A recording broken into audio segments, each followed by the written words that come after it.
Le président français Emmanuel Macron a reçu ce mercredi les propositions du rapport commandé à l'historien Benjamin Stora sur la colonisation et la guerre d'Algérie, 1954 à 1962.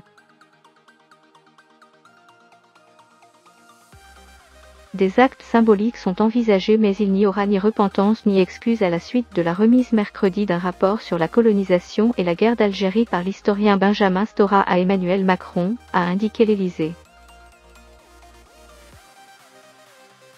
Le chef de l'État participera à 3 journées de commémoration dans le cadre du 60e anniversaire de la fin de la guerre d'Algérie en 1962, la journée nationale des harkis le 25 septembre, la répression d'une manifestation d'Algériens le 17 octobre 1961 et les accords d'Évian du 19 mars 1962, a précisé la présidence.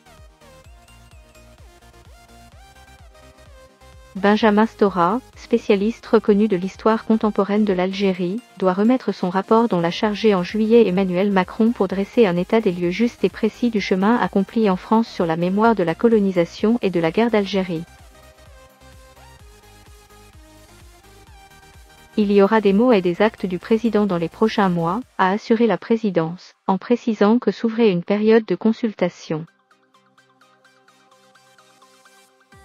Il s'agit de regarder l'histoire en face d'une façon sereine et apaisée afin de construire une mémoire de l'intégration, résume l'Élysée.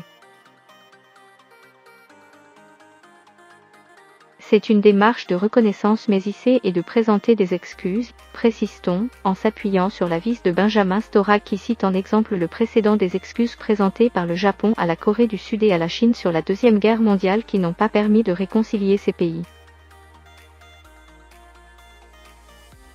Parmi les actes envisagés, figure l'entrée de l'avocate anticolonialiste Gisèle Halimi, décédée le 28 juillet 2020, au Panthéon qui accueille les héros de l'histoire de France.